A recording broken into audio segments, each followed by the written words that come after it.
Iya. Woi.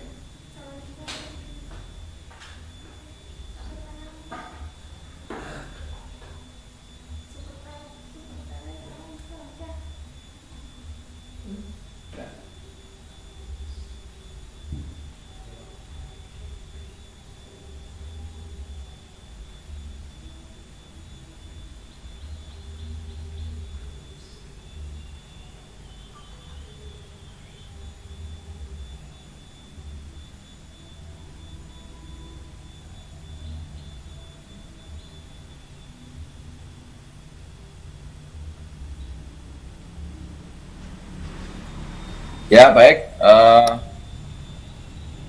Selamat pagi semuanya. Assalamualaikum warahmatullahi wabarakatuh. Waalaikumsalam warahmatullahi wabarakatuh. Wabarakatuh. Waalaikumsalam. Ya, baik. Ini baru 15 ya yang join ya. Masih kurang berapa ini ya? 15. Masih kurang berapa? Kurang 6 atau 5 orang. Nampak. Kurang nampak. Ya, masih kurang 6 ya. Bisa diinfokan ya ke teman-teman untuk segera gabung.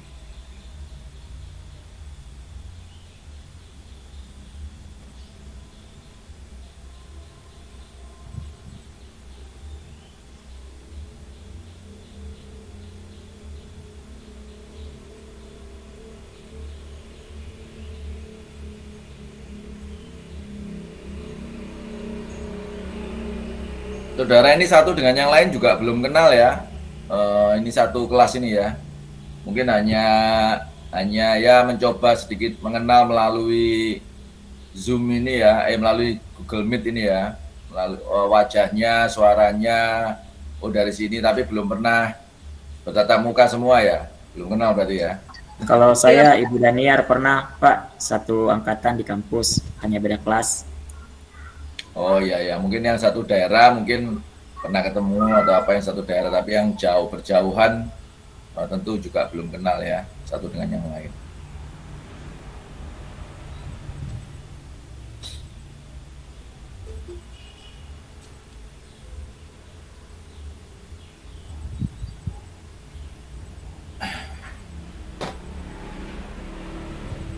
Ya ini udah 17 orang, kurang 4 ya. Baik, mungkin kita mulai saja pagi ini sambil nunggu beberapa teman yang belum bergabung ya. Bagaimana kabarnya pagi ini, Bapak Ibu semua? Alhamdulillah. Ya, baik. Baik, Pak. Alhamdulillah baik Pak. Ya, Pak Edi, sehat Pak Edi Purwanto? Alhamdulillah Pak sehat. Ya mohon maaf Sudah baru bisa selesai bergabung semua Pak. itu tugas-tugas diklat-sarnya? Iya, alhamdulillah kemarin sudah kegiatan penutupan kegiatan latsar Pak.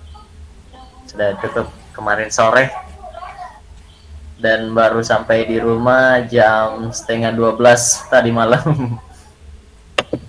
Oh ya, baik. Ya,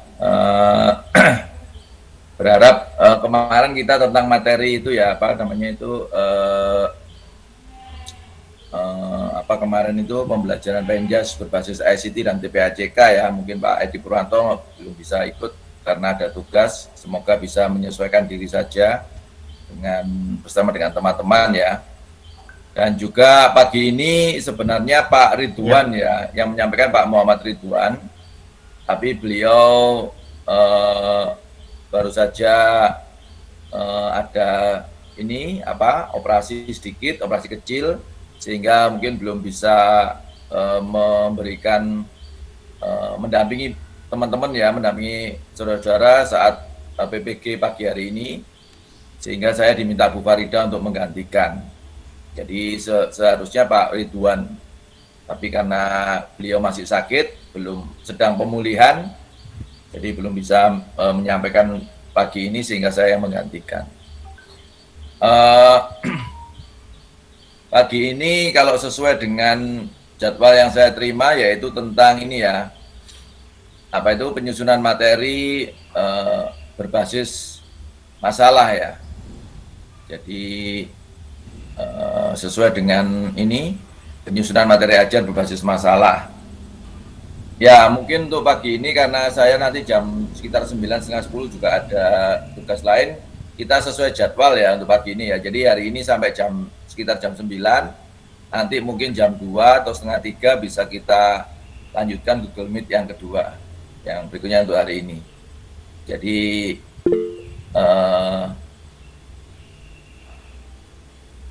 oke ya Pak Azhar di kampungnya lagi banjir, nanti akan diusahakan. Ya baik, terima kasih informasinya.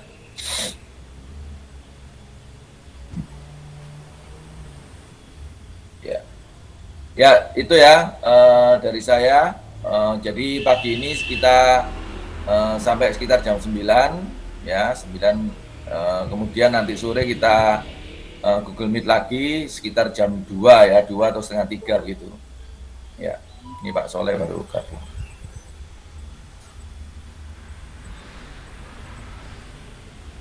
Ya baik, sudah 19 orang, yang izin 1 Pak Azhar, di daerahnya masih banjir, kurang 1 orang berarti ya, kurang 1 orang aja yang bergabung. Ya baik, saudara semua, pagi ini kita akan membahas tentang penyusunan materi ajar berbasis masalah. Kira-kira sebelumnya, saudara tahu nggak, di pembelajaran abad ke-21 ini, model pembelajaran apa yang diharapkan kita kembangkan di dalam pembelajaran? Model pembelajaran apa saja? Berbasis proyek, Pak. Apa, Mas Hasan? Berbasis proyek, produk, dan masalah, Pak. Model pembelajaran yang berbasis proyek, produk, dan masalah, Pak. Ya, ada berbasis proyek, apalagi berbasis apa? Produk. Ya, Pak. Analisa dan masalah. Oke, baik. Makasih Mas Hasan ya. Yang lain mungkin ada pendapat? Kira-kira model pembelajaran apa yang diharapkan dikembangkan dalam pembelajaran abad 21 ini? Pak Edi, apakah ingin menyampaikan sesuatu, Pak Edi?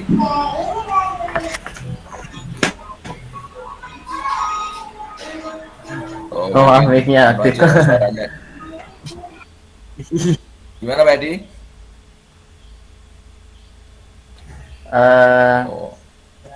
Saya kira cek.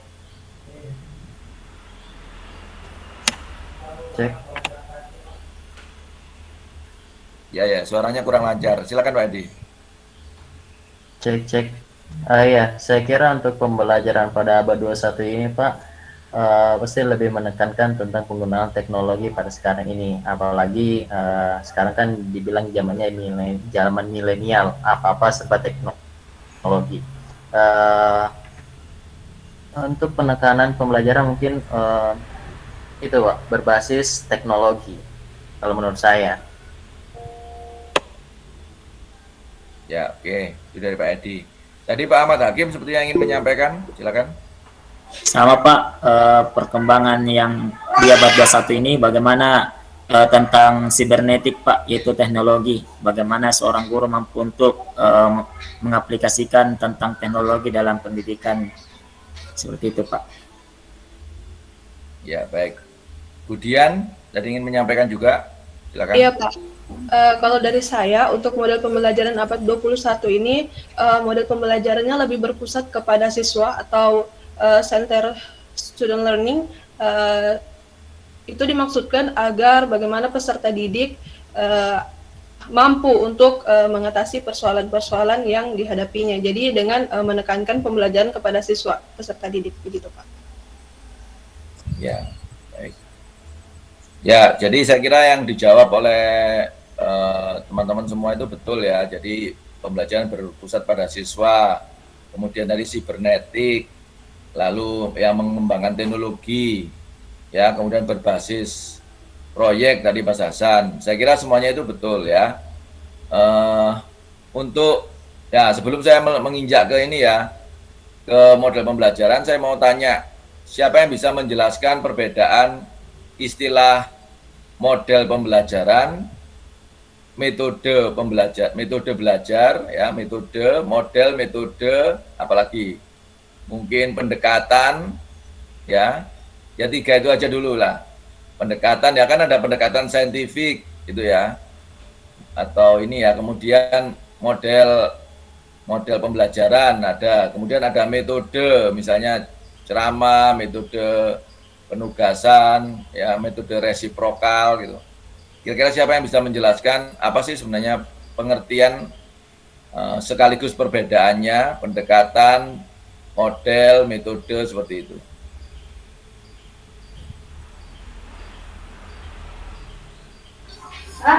Ya Pak, Ya silakan. Kuliah dulu. Pak, kalau model itu prosedur dalam menjalankan pembelajaran, Pak. Kalau metode lebih kepada caranya. Jadi metode yang akan kita lakukan dalam pembelajaran itu seperti bagaimana cara kita dalam mengajar, Pak. Mungkin itu dulu, Pak, karena masih anu juga, Pak. Ya, baik. Terima kasih Mas Ahmad Hakim. Ya, baik. Sambil ngajar ya ini ya, Mas Ahmad Hakim. Ya, nggak apa-apa. Itu salah satu keuntungannya kita PBG daring ya. Di era pandemi ini kita bisa mendua atau mentiga. Ya, karena kadang-kadang ada tugas yang lain ya, ada tugas lain yang tidak bisa kita tinggalkan. Kadang-kadang juga dosen juga gitu ya, harus menguji, harus ikut ini ya, harus rapat dan sebagainya ya. Yang penting kita bisa tetap mengambil fokus yang kita butuhkan. Terima kasih Mas Ahmad Hakim. Yang lain mungkin perbedaan model, metode, pendekatan gitu.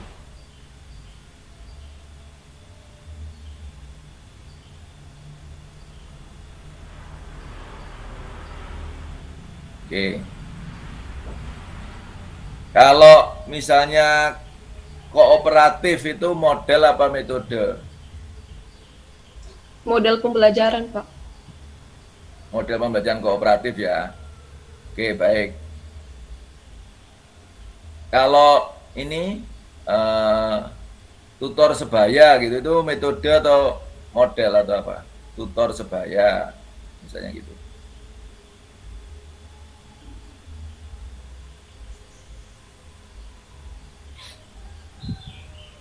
Ya, baik ya. Mungkin Oke, metode, saya Pak. Metode ya, kalau apa yang tutor sebaya metode. Supaya mungkin metode. Ya, baik. Strategi pembelajaran. Strategi. Oh, strategi. Kalau pendekatan apa selain saintifik? Ada nggak pendekatan lagi yang lain? Biasanya kalau saintifik kan kita sebut pendekatan saintifik.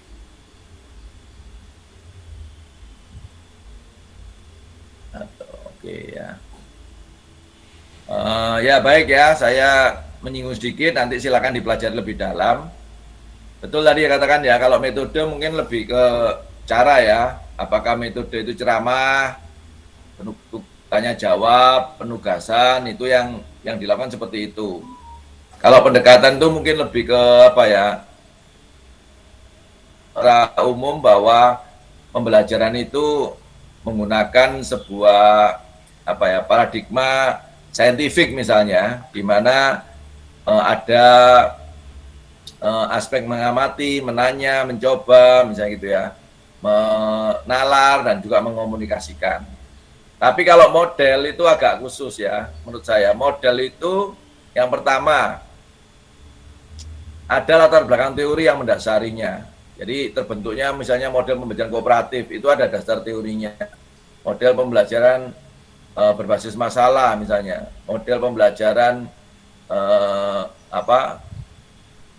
pembelajaran langsung atau direct instruction, model pembelajaran proyek ya, project based learning dan sebagainya, itu ada dasar teorinya.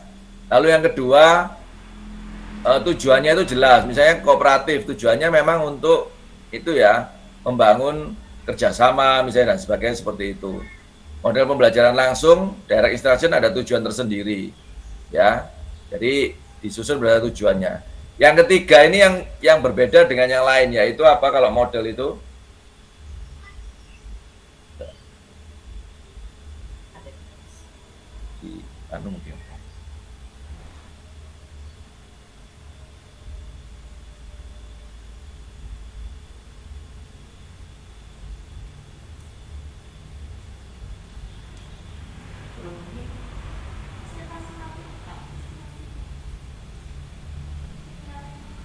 Ya, lalu ya ini ciri yang ketiga yang tidak bisa, yang berbeda dengan yang lain adalah model itu memiliki, model pembelajaran memiliki sintak. Tahu nggak sintak? Sintaks, ya sintak itu tahapan. Contohnya misalnya kalau model pembelajaran berbasis masalah, itu pertama kan orientasi masalah. Kemudian apa?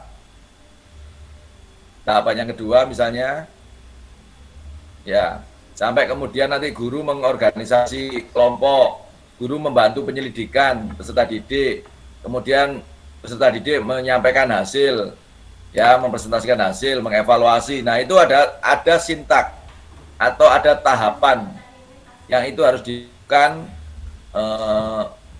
oleh kalau model pembelajaran itu selalu ada tahapannya begitu. Beda kalau metode biasanya langsung, metode demonstrasi ya maksudnya adalah bagaimana ada sebuah demonstrasi atau peragaan yang bisa dilihat oleh peserta didik sehingga peserta didik memahami akan apa yang dimaksud. Tapi kalau model itu ada sintaknya, ya. Yang terakhir ada lingkungan yang mendukung. Jadi ya kita harus jelas ya, ketika ada tahapan, tahap 1, 2, dan 3 itu biasanya adalah model pembelajaran. Itu bukan metode. Ya, metode bisa digunakan sebagai bagian di dalam model menurut saya. Ya, di dalam model pembelajaran langsung misalnya, model pembelajaran langsung, direct instruction, itu pasti ada metode ceramah. Karena model pembelajaran langsung, itu pasti ada metode ceramah gitu ya. Gitu ya. Jadi seperti itu ya, itu mungkin beberapa penjelasan. Nah hari ini kita akan lebih fokus, berikutnya untuk pembelajaran abad ke-21 sejak adanya pendekatan saintifik ya di BPG, itu ada 3 model yang disarankan dalam pembelajaran. Tahu nggak model apa saja? Ada 3 model pembelajaran yang disarankan dalam pembelajaran sejak munculnya pendekatan saintifik ini. K13 dengan saintifik itu ada 3 model yang disarankan. Model apa saja? Problem based learning, project based learning, dan inquiry, Pak. Ya. Apa Pak Hasan? Problem based learning, project based learning, lalu apa? Inquiry, Pak. Inquiry. Ya. Oke, inquiry. Ya betul ya, inquiry atau discovery learning, inquiry. Jadi 3 model itu yang disarankan. Mengapa kira-kira menurut teman-teman 3 model itu yang diharap pakai? Mengapa 3 model itu menurut teman-teman?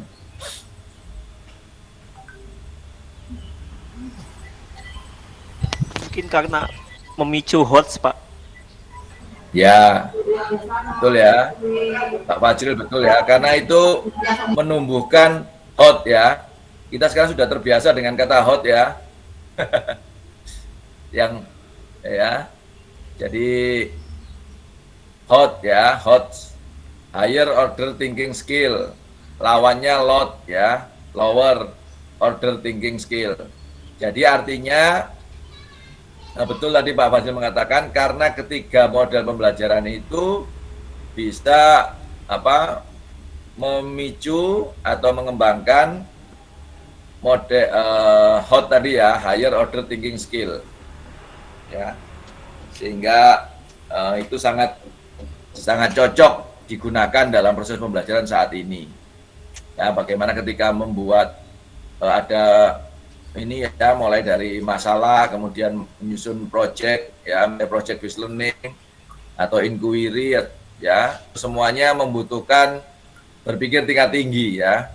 Nah, jadi itu yang lebih banyak dikembangkan. Termasuk seperti sampaikan Budian tadi, semuanya itu juga harapannya ke student center ya, berpusat pada peserta didik. Kalau yang teacher center kan lebih banyak dulu itu DI ya, direct instruction, model pembelajaran langsung, di mana lebih banyak mungkin guru yang menyampaikan materinya, sehingga siswa lebih banyak mendengarkan ya. Kalau sekarang sekali lagi kita tidak mengupayakan pembelajaran itu bukan memberitahu siswa, tetapi mengajak siswa untuk mencari tahu. Jadi siswa itu tidak diberitahu tapi mencari tahu kalau bisa. Guru itu hanya sebagai fasilitator supaya siswa itu antusias melakukan sebuah aktivitas untuk mencari tahu sebuah kebenaran dari materi yang diberikan. Nah, itu sebenarnya di situ ya. Ya, jadi berpusat pada siswa dan sebagainya. Oke, baik, saya kira itu. Nah, baik, sekarang saya akan menyampaikan sedikit tentang itu PBL ya, Problem Based Learning. Lebih sering menyingkatnya PBL ya, kalau Problem Based Learning. Kalau Project Based Learning apa? Menyingkatnya? PJBL, Pak. PJBL, Pak. Ya, PJBL ya. PBL supaya nggak sama-sama P ya. Problem Based Learning, Project Based Learning supaya nggak sama-sama P, PBL, PJBL.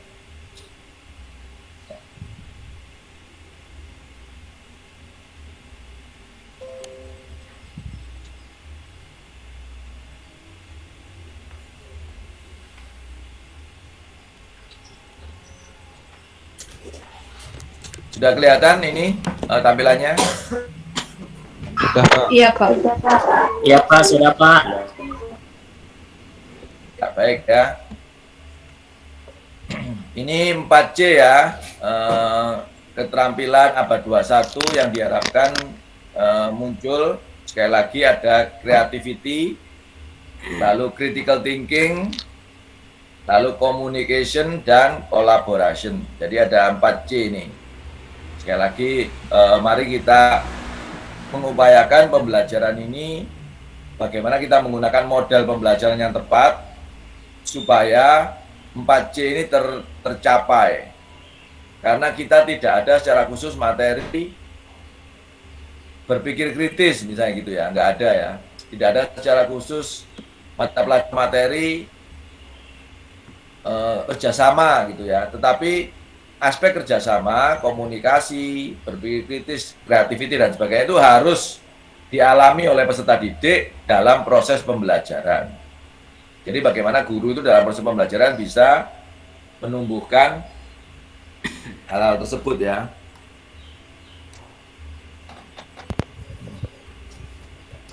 Bisa menumbuhkan hal tersebut. Oke. PPT-nya sudah berganti atau masih tetap? Masih tetap, Pak. Masih Belum Pak. berganti. Masih tetap ya? Ya. Masih tetap. Oke, baik.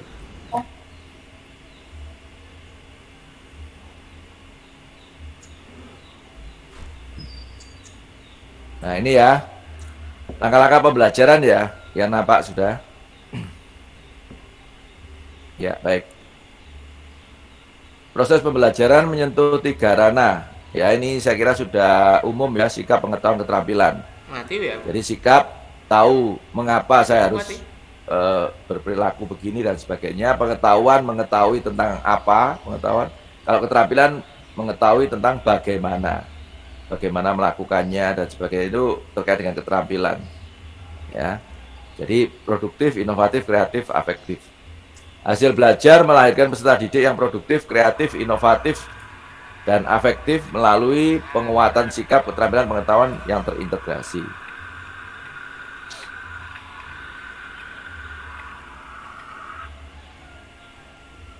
Ya, ini tahapan belum berubah ya slide-nya. Belum, Pak. Belum. Oke. Belum ya. Berarti ini harus selalu nggak bisa slideshow ya, bisanya ini. Iya Pak. Kalau slideshow memang nggak bisa ya. Jadi Google Meet tidak bisa, Pak. satu ini. Oh iya, betul. Ya, baik. Ini menurut Dyers ya, pembelajaran inovatif itu, makanya muncul kemudian 5M itu dari Dyers ya, teorinya. Jadi inovasi akan tercapai ketika kita melakukan tahapan ini ya. Mengamati, menanya, melakukan ya atau mencoba dari informasi, kemudian mengasosiasikan atau menalar, kemudian mengkomunikasikan. Jadi tahapan ini ya, observing, questioning, experimenting, associating, communicating. Saya kira hal ini sudah teman-teman pahami.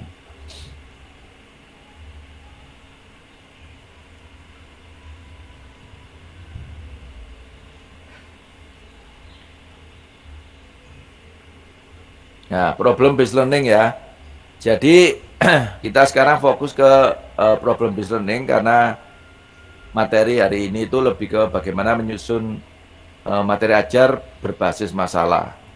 Jadi problem based learning itu memberikan kesempatan pada peserta didik untuk melakukan inquiry, pencarian diri ya, menginvestigasi ya.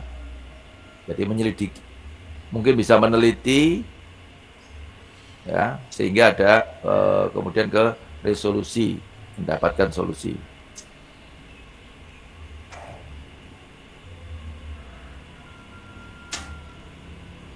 Problem based learning adalah sebuah proses memperoleh pengetahuan berdasarkan identifikasi tentang apa yang perlu dipelajari. Ya, ini perbedaannya dengan problem solving ya. Kalau problem solving mungkin sampai pada pengambilan keputusan berdasarkan pengetahuan awal dan menalar. Tapi kalau problem based learning, proses memperoleh pengetahuan berdasarkan identifikasi apa yang perlu dipelajari.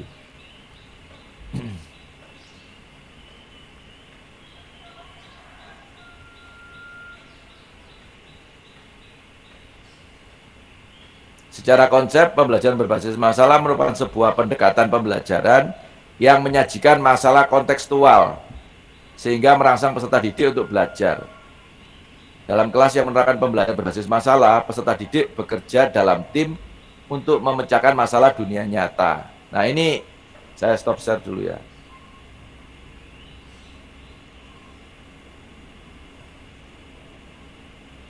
Nah ini yang sebenarnya membedakan ini ya, dalam beberapa model yang lain itu kalau problem based learning itu seharusnya masalahnya itu adalah masalah apa tadi dikatakan, masalah yang ada dalam dunia nyata, masalah kontekstual yang bisa merangsang peserta didik untuk belajar. Nah ini sebenarnya apa ya, keunikan atau kekhususan dari problem based learning. Jujur saya secara pribadi secara konsep agak sedikit kebingungan, maksudnya apa, kurang perlu konfirmasi karena begini, akhirnya semua materi atau masalah di dalam pembelajaran ini termasuk di PJOK ini itu seolah-olah bisa didesain menggunakan model pembelajaran berbasis masalah. Padahal seharusnya kalau menurut teorinya ya, menurut teorinya PBL, problem based learning itu masalahnya itu harus sebaiknya adalah masalah yang terjadi di dunia nyata, di sekitar anak-anak, sekitar peserta didik. Misalnya ya, ini lagi rame erupsi Gunung Semeru meletus ya, Gunung Semeru itu ya. Nah itu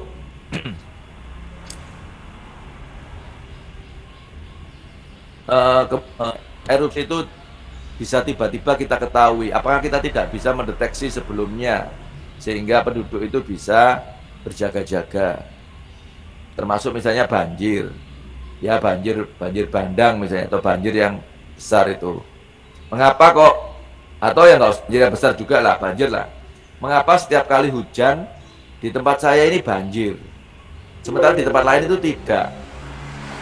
Nah itu sebenarnya sebuah contoh masalah yang real, masalah kontekstual yang terjadi di sekitar kehidupan anak-anak, masalah dunia nyata. Nah sebenarnya seharusnya seperti itulah yang diambil untuk pembelajaran berbasis masalah. Ya, beda dengan begini ya, nah itu sebenarnya lebih kepada masalah lebih ke masalah akademik kalau disebut ya, bukan masalah kontekstual atau masalah di dunia nyata, tapi lebih ke misalnya proses terjadinya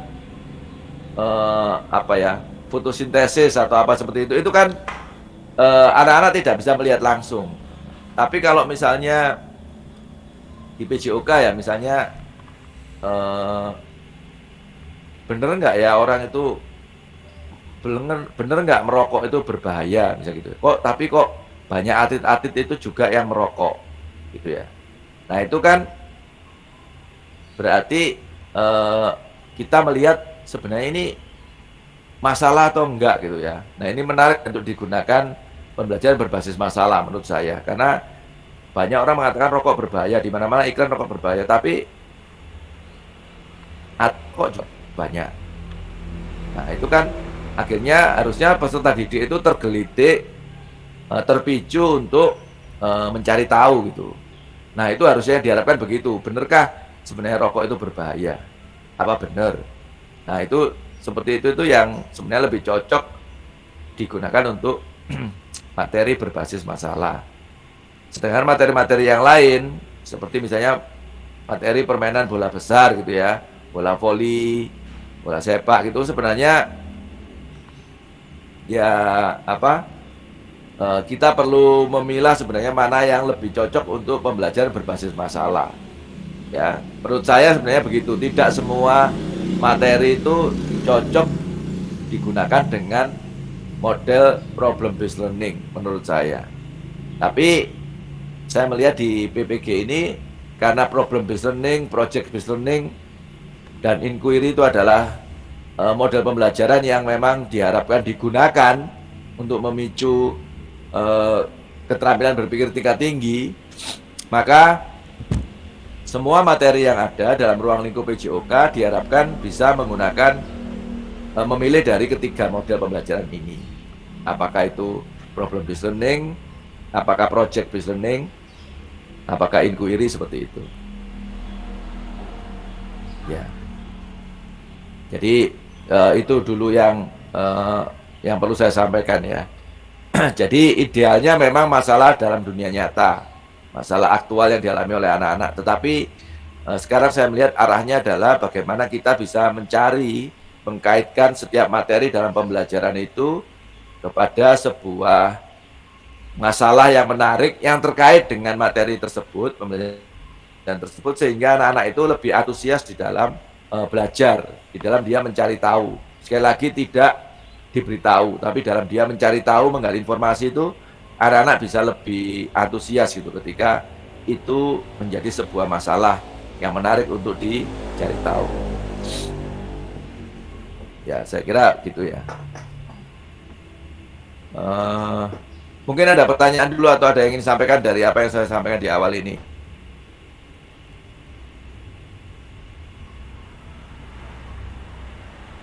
Silakan, Budia. Kalau materi tentang PBL ini bisa diakses di mana ya Pak? Karena saya cari tidak ada Pak. Saya dapatnya kan sudah selesai kemarin modul profesional ya. Kemudian masuk modul pedagogik. Di sini modul yang pertama tentang konsep dasar ilmu pendidikan.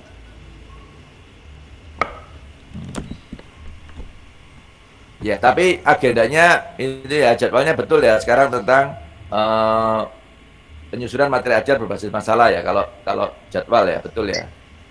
Ya Pak, jadwalnya Benar Pak. Iya Pak. konsepsi pada modul 1 sampai 5. Oke, ya jadwalnya betul. Cuman Budian menyampaikan kalau materi untuk PBL-nya nggak ada, belum ada gitu ya. Iya Pak, iya belum ada. Betul begitu kah?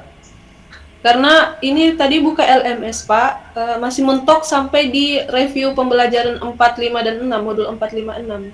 Belum bisa akses ke itu, penyusunan materi ajar. Ya baik, mungkin tapi setahu saya ada ya. Jadi nanti materi ajar berbasis masalah itu ada. Hanya mungkin saya di sini juga belum tahu, cuman mendapatkan jadwal memang sesuai jadwal dari Pak Sabto, dari Bu Farida juga. Memang saat ini adalah penyusunan materi ajar berbasis masalah. Jadi nggak apa-apa kita diskusi dulu, kita menyamakan pemahaman. Nanti untuk materinya pasti di LMS pasti ada, tapi kalau nanti belum ya saya coba cari materi yang ada di saya juga nggak apa-apa, nanti saya share di grup WA gitu ya. Tapi di LMS-nya harusnya ada. Ya. Iya Pak. Terima kasih Pak. Ya baik. Oke.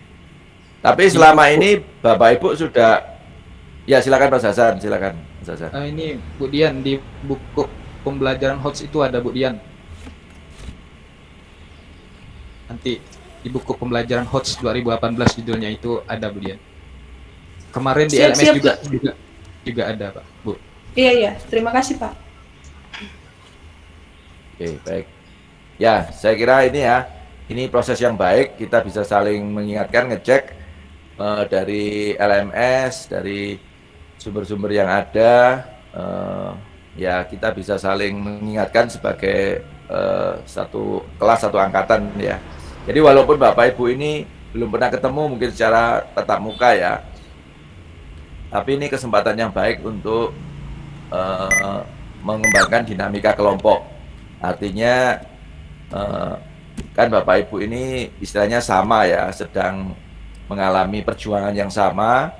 Jadi kalau bisa betul-betul dijaga dinamika kelompoknya, bisa saling membantu, saling menginformasikan, ya saling melengkapi sehingga semuanya bisa selesai, bisa lulus dengan baik, lancar semuanya gitu ya. Jadi saling membantu. Jadi kalau ada 1-2 rekan yang mungkin kesulitan dan sebagainya, ya mungkin bisa dibantu bersama-sama bagaimana bisa menolong selama proses PPG ini, sehingga rekan yang tadinya mengalami kesulitan itu akhirnya menjadi terbiasa dan terampil melakukan apapun tugas-tugas yang harus dipenuhi selama PPG. Ya, saya kira itu ya. Ada lagi yang mau ditanyakan sebelum saya lanjutkan? mau Ya, silakan Pak Ahmad Hakim. Silakan Pak Fajril dulu. nggak apa-apa Pak Ahmad Hakim nggak apa-apa. Jadi begini Pak, jadi masalah pembelajaran problem based learning ini, jadi bisa kita terapkan pada saat materi kesehatan lingkungan Pak, begitu Pak. Misalkan masalahnya banjir, jadi bagaimana, apa penyebab banjir dan mengapa itu bisa terjadi, bagaimana cara menanggulangi banjir dan sebagainya Pak. Apakah bisa diterapkan dalam materi itu Pak? Ya, kalau materi itu pasti bisa cocok Pak Ahmad Hakim ya. Makanya tadi saya mengatakan problem based learning ini memang lebih afdolnya, lebih tepatnya memang digunakan untuk masalah yang benar-benar anak peserta didik itu alami. Peserta didik itu lihat, rasakan gitu. Ya, seperti sekarang banjir kan mereka lihat di sekitar mereka itu ada banjir. Nah, itu kalau di PJOK kita gunakan problem based learning itu sangat cocok. Karena ya memang itu mereka mengalami gitu. Masalah nyata up to date terjadi di sekitar mereka. Tapi kalau mereka nggak mengalami, apalagi itu bersifat seperti knowledge ya, pengetahuan gitu, itu sebenarnya itu bukan termasuk masalah kontekstual, bukan termasuk masalah yang terjadi di dunia nyata kontekstual, tapi itu masalah akademik ya, misalnya ya tadi itu yang seperti saya sebutkan itu ya, begitu. Jadi itu saya kira untuk permasalahannya adalah sepertinya untuk materi-materi yang bukan kesehatan juga, ya misalnya materi permainan bola besar dan sebagainya, itu selama PPG itu diharapkan kita bisa juga memilih masalah yang mungkin bisa memicu siswa untuk lebih antusias mencari. Makanya disyaratkan juga tetap menggunakan pilihan dari 3 model itu. Apakah itu problem based learning, apakah project based learning, apakah inquiry ya. Yang paling sering memang antara 2 itu, PBL atau PJBL. Itu yang lebih banyak disarankan, antara 2 itu yang digunakan. Jadi nanti termasuk di dalam perangkat pembelajarannya nanti di RPP-nya teman-teman itu harus muncul itu harapannya ya, model pembelajarannya itu apakah PBL, apakah PJBL gitu, seperti itu. Sementara gitu dulu ya Pak Ahmad Hakim. Pak Fajril, silakan. Ya, Pak. Dalam memberikan materi tentang kesehatan, Pak, saya dulu pernah memberikan tugas tentang hidup sehat, kayak hidup sehat ya, Pak, ya. Salah satunya tentang merokok. Namun yang benar-benar yang dikatakan Bapak tadi, banyak sanggahan-sanggahan yang diberikan oleh siswa mengenai merokok, bisa karena kebanyakan siswa kan ada beberapa orang yang memang melakukan rokok gitu ya Pak ya, apalagi di SMK gitu Pak. Mereka beranggapan bahwa banyak juga atlet yang merokok tapi mereka tetap bisa jadi atlet, tetap mereka bisa berprestasi.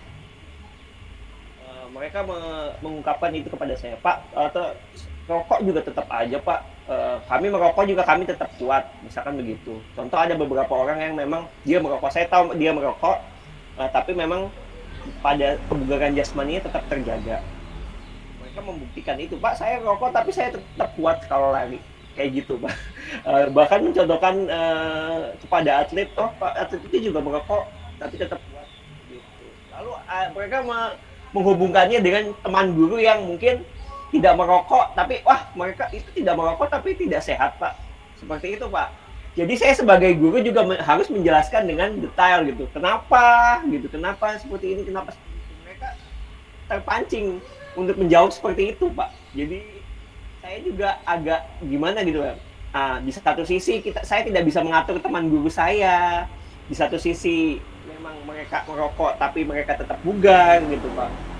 Menjelaskan yang benar juga saya terkadang butuh kehati-hatian saya gitu. Mungkin ada masukan dari Bapak yang sekiranya lebih baik lagi dengan apa yang saya lakukan itu Pak. Terima kasih Pak.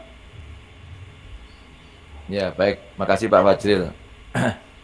Yang pertama menurut saya ya, kalau kita jadi guru, kita itu harus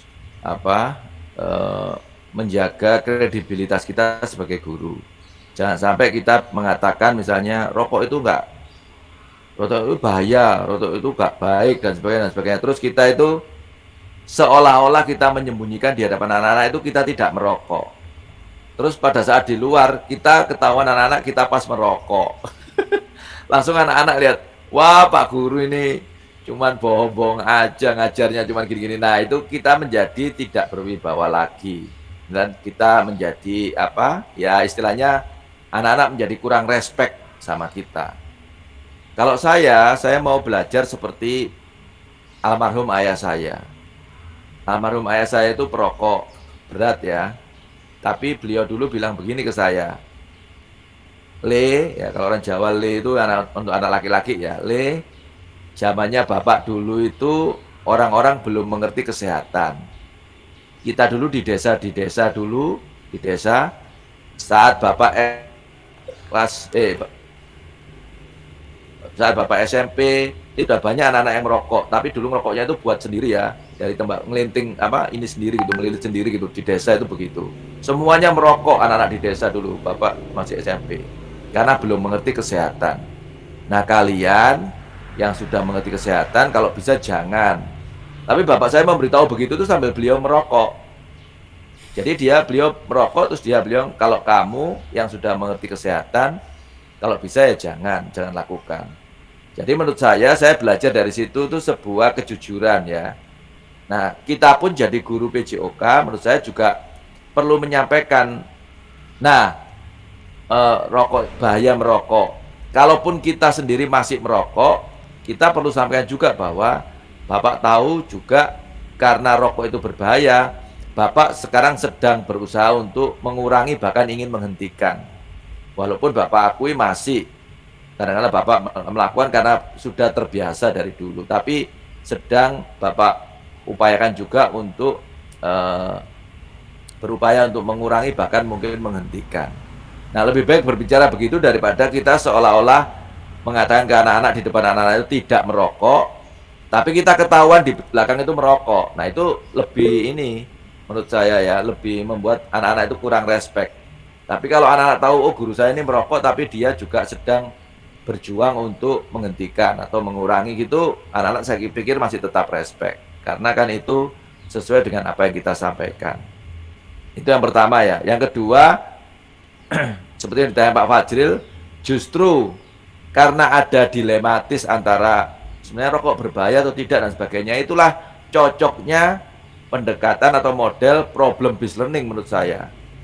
Karena ketika mereka melakukan penyelidikan, ya, menggali informasi penyelidikan, mereka itu bisa tanya ke dokter, tanya ke apa ya, mungkin orang yang sudah merokok lama, sekarang kondisinya bagaimana paru-parunya dan sebagainya. Mungkin mereka membaca dari informasi, suruh mencari dari internet dan sebagainya. Mereka berdiskusi sampai benar-benar mereka itu mendapatkan pemahaman yang benar. Apakah rokok itu berbahaya atau tidak? Itu dari proses penyelidikan, proses problem based learning tadi ya, penyelidikan, wawancara ke dokter atau kemana, ke orang-orang ini dan sebagainya, sehingga mereka betul-betul mendapatkan data-data atau sumber referensi itu yang sangat menguatkan mereka, meyakinkan mereka bahwa oh iya ternyata memang rokok itu berbahaya gitu. Jadi menurut saya justru dengan tadi itu, mengapa kok masih banyak atlet yang merokok, itu justru menarik untuk digunakan problem based learning, supaya anak-anak betul-betul malah mencari tahu benar-benar, melakukan penyelidikan benar-benar ke segala informasi, segala bidang, entah itu dokter, entah itu apakah ya dan sebagainya. Saya pernah melihat videonya pengusaha rokok ya, Philip Morris. Philip Morris itu dari luar negeri yang dulu dia kan memproduksi rokok-rokok di Indonesia. Direkturnya Philip Morris mengatakan, ditanya sama wartawannya, apakah Anda merokok? Tidak. Ya. Karena saya tahu rokok itu berbahaya. Itu direkturnya rokok, itu direkturnya Philip Morris itu tidak merokok. Tapi untuk diisep lain, padahal direkturnya sendiri karena tahu itu berbahaya, dia sendiri tidak merokok, tapi dia mau itu ya, perusahaan rokok. Nah itu kan kontradiksi memang ya. Tapi dia karena sadar itu bahaya, kenapa kok masih diproduksi dan sebagainya? Karena dia mengatakan ya orang-orang masih banyak yang membutuhkan, pasar masih banyak yang ingin membutuhkan, ya dia tetap produksi kan, walaupun dia sendiri tidak merokok gitu. Masih banyak di luar yang membutuhkan. Ya jadi artinya kita bisa itu tadi ya, menggunakan model pembelajaran problem based learning ini berbasis masalah ini untuk hal-hal yang seperti itu ya, masalah-masalah yang aktual begitu. Saya kira lebih cocok. Gitu ya Pak Fajrul. Ada lagi yang ingin tanya atau menambahkan boleh ya, tidak harus dari saya ya, Bapak Ibu ada Ini Pak, pendapat menambahkan juga boleh. Ya silakan. Jadi memang saya juga sudah melakukan penugasan seperti itu Pak. Jadi kayak saya menuliskan kepada siswa apa saja bahaya rokok, apa saja bahaya perilaku hidup sehat yang tidak sehat yang lainnya. Pada saat pembahasan tentang rokok ini mereka sudah tahu bahayanya apa saja. Mereka sudah menyadari itu. Di dalam pembelajaran pun saya sudah menampilkan video-video bahaya tentang rokok. Saya menunjukkan paru-paru rokok dan yang tidak merokok. Itu dan penayangan video tersebut berasumsi Pak merokok katanya nggak sehat memang, tapi buktinya saya tetap sehat, saya tetap bugar. Dia beranggapan kok tidak apa-apa, yang penting diimbangi dengan latihan, dengan kegiatan fisik yang cukup. Dia berpendapat seperti itu. Saya merokok tapi saya tetap sehat karena saya tetap melakukan kegiatan fisik. Di samping itu, saya juga masalah guru merokok ya Pak ya. Saya pribadi tidak merokok. Kalau saya tidak merokok, tapi kan saya tidak bisa mengatur teman saya yang merokok gitu Pak, sesama guru. Itu kan hak mereka masing-masing gitu Pak. Jadi saya pun untuk menjelekan teman saya kan tidak bisa Pak. Saya pun akhirnya menunjukkan bahwa merokok memang berbahaya. Namun memang pada saat kita melakukan latihan yang benar, tapi merokok mungkin kita tetap bisa mempertahankan kebugaran kita. Tapi ada pengurangan di situ, kebugarannya berkurang. Seperti itu Pak akhirnya. Tapi mereka yang ya berarti Pak, karena saya menjelaskan seperti itu, mereka beranggapan ya berarti selama saya melakukan kegiatan jasmani dengan benar, melakukan latihan dengan benar, walaupun saya merokok, ya saya tetap bisa sehat kan. Itu menjadi di satu sisi saya harus dia berasumsi seperti itu, melihat gurunya juga ada yang merokok, jadi dia beranggapan bahwa ya nggak apa-apa rokok, yang penting saya latihan, yang penting saya melakukan kegiatan fisik gitu Pak. Memang di aturan sekolah kan memang tidak boleh merokok ya Pak ya, tapi kita kan tidak bisa mengatur perilaku mereka di luar sekolah, itu dia Pak. Ya, betul Pak Fajrul ya. Pak siapa? Pak Al-Sabah ya, mau persiapan tes BPPK ya, enggak apa-apa silakan ya, yang mau izin itu. Nanti kita sampai jam 9, nanti sore semoga siang bisa lanjut ya. Ya saya mungkin ada yang pendapat yang ditanyakan oleh Pak Fajril. Ada yang ingin Saya, Pak. memberikan.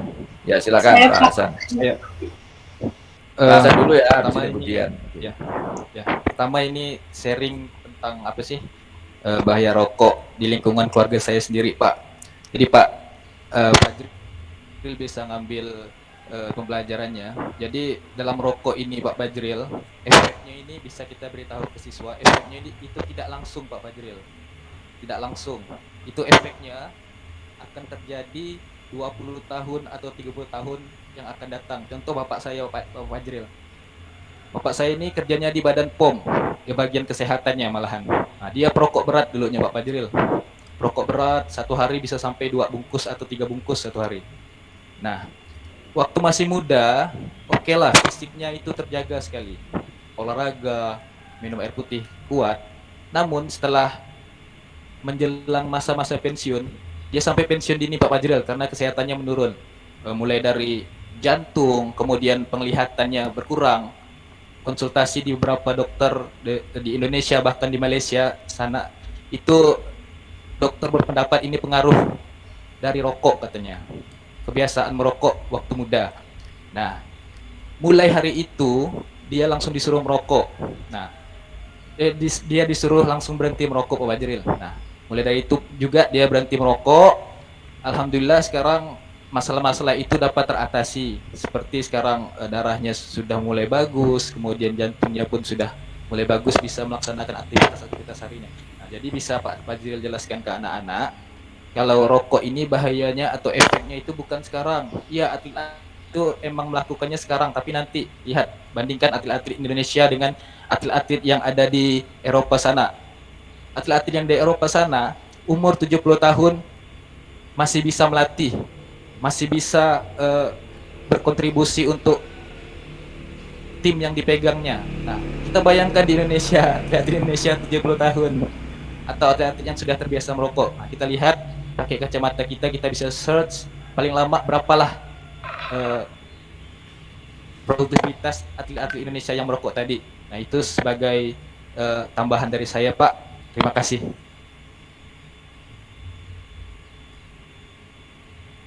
Silakan Bu Dian. Ya, terima kasih Pak. Kalau dari saya sendiri untuk tambahan, tugas kita sebagai guru memberikan pendidikan untuk peserta didik, tapi kita tidak bisa juga memaksakan peserta didik mengikuti apa yang harus kita berikan begitu. Begini, kita memberikan pembelajaran tentang rokok, tapi tujuan kita supaya mereka itu tidak merokok begitu. Saya rasa itu kita bisa memberikan pembelajaran kepada mereka bahwa itu tergantung dari pribadi masing-masing. Misalnya ada orang yang olahragawan kemudian merokok, itu resiko dia yang akan dia tanggung sendiri akibatnya nanti. Kemudian seperti yang dikatakan Pak Hasan bahwa rokok itu dampaknya bukan hanya ketika kita konsumsi langsung ada dampaknya begitu. Ada dampak yang pada rokok itu dampaknya jangka panjang. Kemudian kita bisa menjelaskan bukan hanya dari aspek kesehatan, bisa pada aspek lain, misalnya ekonomi. Ketika orang merokok, apalagi terutama Anda sebagai pelajar, begitu, bahwa ketika belum memiliki penghasilan sendiri, kemudian merokok, apalagi dengan mengkonsumsi rokok yang berlebihan, tentu itu berpengaruh kepada ekonomi. Dan menurut saya bahwa rokok itu kalau untuk remaja, mereka pertama-pertama dulu siklusnya mencoba rokok, kemudian dapat berakibat orang-orang untuk melakukan perbuatan lainnya, misalnya tidak lagi rokoknya. Dia bisa saja mencuri untuk memenuhi kebutuhannya. Jadi dengan rokok tersebut, kita bisa mengambil pertimbangan dari diri kita sendiri, diri kita masing-masing, kita mau mengkonsumsi atau tidak. Mungkin seperti itu, Pak. Jadi kembali kepada diri sendiri. Ya, baik. Makasih. Ya, baik. Eh, musiknya siapa yang masuk ya? Izin saya mau tambahkan. Oh, Pak Edi, silakan Pak Edi.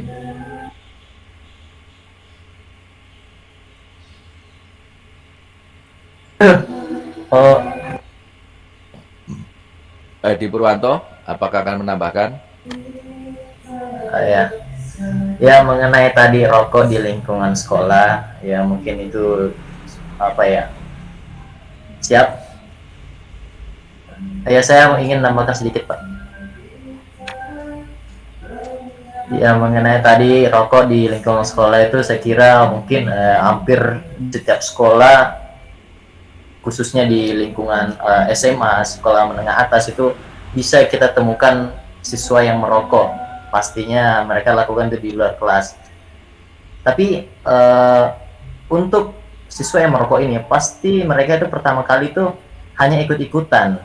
Dalam artian dia itu ingin dikatakan keren, karena tidak mungkin dia langsung merokok kalau tidak ada penyebabnya. Pasti dia ikut-ikutan dari teman-temannya itu. Dan untuk menyampaikan kepada siswa itu tentang bahaya merokok, dia bilang bahwa, wah, saya merokok tapi saya tidak apa-apa, Ji. Saya tidak apa-apa. Artinya dia belum merasakan bahwa efeknya itu bakalan cepat, bakalan terjadi pada saat ini juga. Terus kita yakinkan kepada mereka kalau memang dirinya sekarang ini masih bisa melakukan olahraga dan lain-lain dengan maksimal, yakinkan kepada mereka bahwa dengan tidak merokok pasti akan bisa lebih maksimal lagi dengan apa yang kau lakukan sekarang ini. Itu maksud saya. Mungkin sekarang bisa 10 putaran, mungkin kalau tidak merokok bisa mungkin 15 putaran atau 20 putaran. Nah itu. Nah, untuk contoh konkretnya mungkin bisa seperti ini, Pak. Ajak sekali-kali siswa bakar-bakar ikan. Nah, bakar-bakar ikan. Itu kan kalau bakar-bakar ikan kita pakai asap kan. Nah, kita kasih lihat. Itu ikan kalau dibakar kena asap itu bakalan bagaimana? Anggaplah itu paru-paru Anda. Itu asapnya ikan yang bakar bakalan hitam. Nah, coba bayangkan kalau itu paru.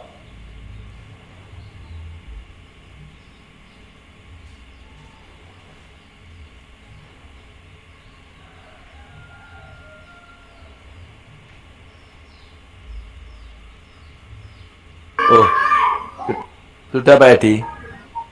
Kok terputus? Mungkin jelek jaringannya, Pak. Oh iya. Iya. Pak Edi, gimana? Sudah Pak Edi?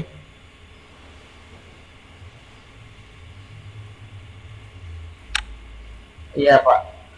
Oh, enggak kedengaran ya tadi. Enggak, ya bagian-bagian akhir aja agak terputus. Di bagian-bagian akhir. Sudah, Pak. Oke, baik. Ya, karena Pak Edi tadi itu ya diiringi lagunya siapa tadi itu, jadinya nyaman gitu ya, menjelaskannya sambil. Siap. Jadi tadi saya kasih perumpamaan, Pak. Perumpamaan itu tentang paru-paru yang dirokok itu. Oh,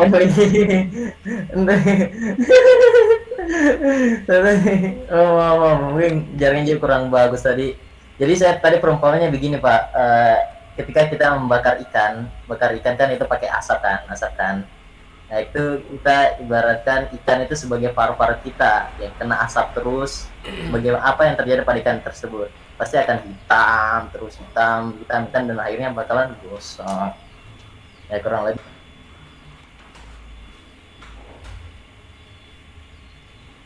Ya baik Pak, ini termute sendiri, yang bagian terakhir ini termute sendiri Pak Edi ya.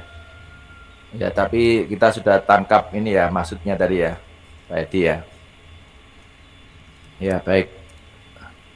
Ya. Budian ya baik.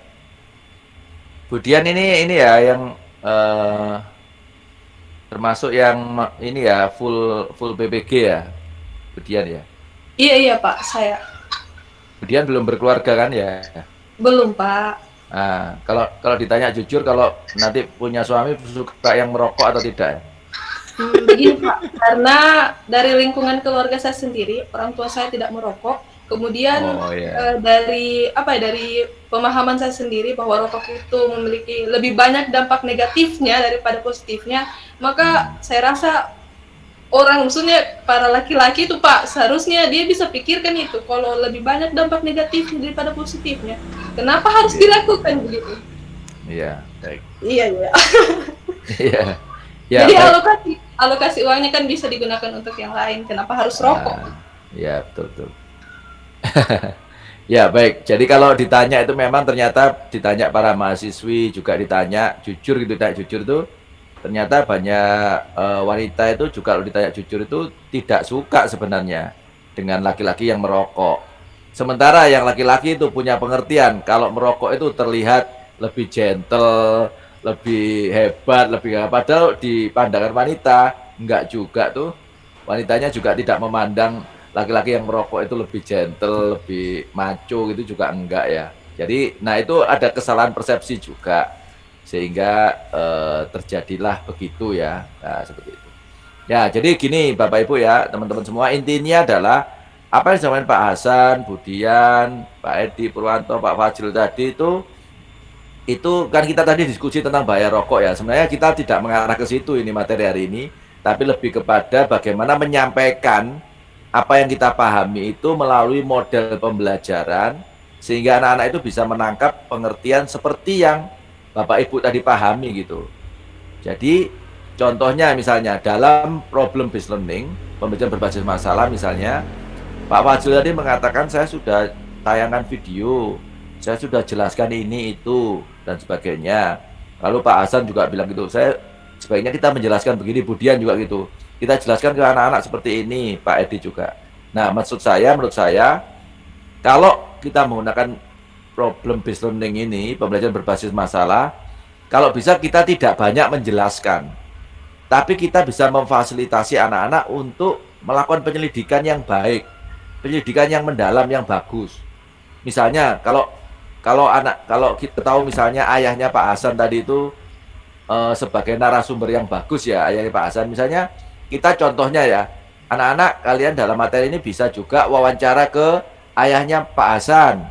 Nanti hari ini, misalnya hari ini dan jam sekian, ayahnya Pak Hasan siap kalau kalian mau wawancara atau mau nanya-nanya. Nah, itu salah satu metode atau bagian di dalam problem based learning, berbasis masalah, supaya anak-anak itu betul-betul apa ya, yakin gitu ya, tidak masih ragu gitu. Dia sudah tanya sini, tanya pelaku yang merokok sampai tua, misalnya ayahnya Pak Hasan tadi, terus sudah tanya dokter, sudah baca informasi dari internet, dari video yang Pak Fazlil sampaikan, dari banyak sumber, dari banyak informasi, akhirnya biarkan anak-anak itu menyimpulkan. Ya, sekarang apa pilihan kalian? Kalian mau tetap merokok sekarang dengan resiko begini-begini, atau kalian akan berhenti? Kalian sudah melakukan pendidikan ini, itu, silakan presentasikan apa kesimpulan kalian. Nah, maksudnya kita seperti itu, kita membuat sebuah metode proses pembelajaran supaya anak-anak itu menggali informasi sendiri, dia antusias, dia cari, dan dia yakin, bukan hanya dari ceramah atau informasi pemberitahuan dari guru. Karena betul seperti Pak Fajrul sampaikan tadi, kadang-kadang kalau kita nyampaikan guru itu, apalagi anak-anak SMA ya mereka banyak yang enggak percaya. Orang Indonesia kan gitu, kalau belum percaya ya. Orang Indonesia itu gitu ya, saya masih nggak apa-apa kok, saya merokok ini sehat-sehat saja, nggak ini yang begini. Kematian dan kehidupan kan apa kata Allah yang di atas ya, bilang gitu ya. Akhirnya kan repot itu ya, nggak ada usaha, kita nggak berusaha hidup sehat, apa kata Allah kan gitu ya. Nah itu yang tugas kita sebagai pendidik untuk kemudian ya itu tadi ya, melalui model pembelajaran problem based learning ini, ya itu kita mengoptimalkan penyelidikan anak-anak sehingga dia bisa mendapatkan pengetahuan yang tepat gitu ya. Ya itu. Jadi saya kira itu ya, maksudnya yang kita diskusikan tadi kan kita lebih banyak seperti kita sendiri ya mendiskusikan, rokok itu berbahaya Pak, soalnya sampai tua gini ya. Kita paham sebagai guru, tapi bagaimana pemahaman kita itu nyampe ke anak-anak itu, ke peserta didik itu dengan model pembelajaran yang tepat. Salah satunya dengan problem based learning itu. Itu maksudnya begitu ya. Ya, mungkin ada tambahan lagi sebelum saya lanjutkan. Ya, Pak Soleh silakan. Ini monggo Pak Soleh. Ya Pak. Terima kasih Pak. Karena Pak, YouTube-nya belum ada yang bayar merokok ya Pak. Nanti saya coba bikin Pak. Ya silakan Pak, monggo. Saya ingin bertanya Pak mengenai model pembelajaran yang tadi diterangkan ya kan. Memang di abad 21 ini seperti yang Bapak bilang tadi, salah satunya adalah problem based learning ya kan. Nah, pertanyaan saya yang pertama, bagaimana kita mengidentifikasi bahwa model pembelajaran yang kita terapkan itu sudah cocok nih? Ya kan, misalkan untuk kelas, karena kan setiap sekolah pasti memiliki karakter siswa, ya kan, kemudian lingkungan dan lain sebagainya pun berbeda-beda. Nah, bagaimana kita mengidentifikasinya bahwa misalkan di sekolah ini, di kelas ini saya akan menerapkan model ini nih cocoknya nih, ya kan?